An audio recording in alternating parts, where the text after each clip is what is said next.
J'étais venu, mais c'est toujours bref, mes visites sont brèves, c'est parce que je viens faire une conférence, repartir.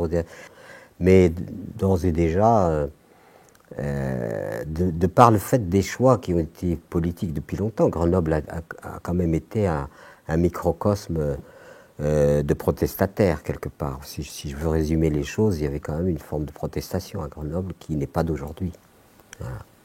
Et c'est pour ça que c'est un microcosme intéressant.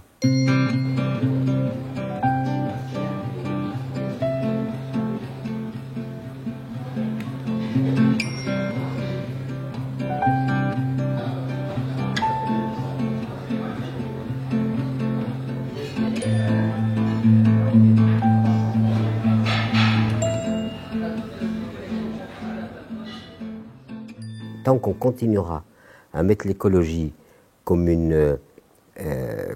en quelque sorte un paramètre particulier, on se trompe. L'écologie, elle est générale et globale. Tout être humain, toute créature aujourd'hui est concernée par l'écologie. Et c'est pour ça qu'on ne comprend pas pourquoi on lui a donné un espace alors que c'est l'espace, tout l'espace. Et c'est par défaut qu'on essaye de... Et je suis reconnaissant à ceux qui s'engagent à essayer, par l'écologie politique, à faire admettre l'écologie. Mais normalement, ça ne devrait pas. L'écologie, c'est quelque chose qui concerne absolument tout le monde. Tout être humain est concerné par l'écologie et ça devrait être donc comme une évidence. Voilà. Et le problème, c'est qu'on n'arrive pas à cette évidence et on est obligé d'emprunter des chemins compliqués pour la faire reconnaître. Et ça, c'est anormal, totalement anormal.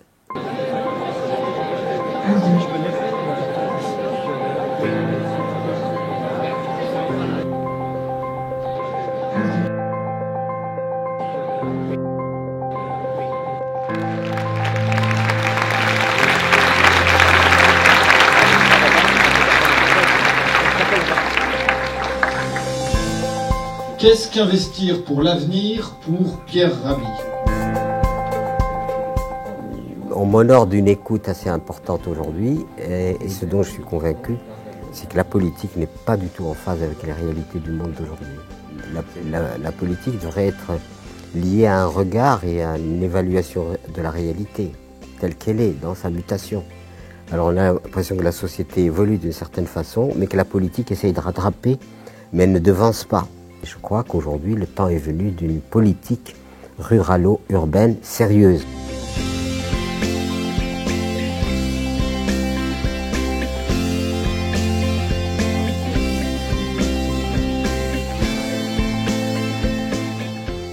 De toute façon, croire que le système urbain va perdurer encore longtemps, là c'est l'illusion.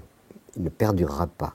Donc prenons les devants, et à ce moment-là, avec une vision anticipée, essayons de nous dire, quand la ville sera invivable, qu'est-ce qui va se passer ?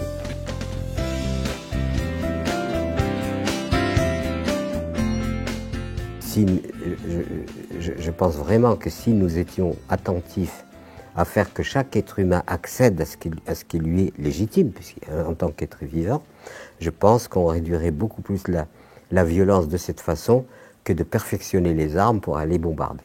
Voilà. Et ça, c'est complètement faux.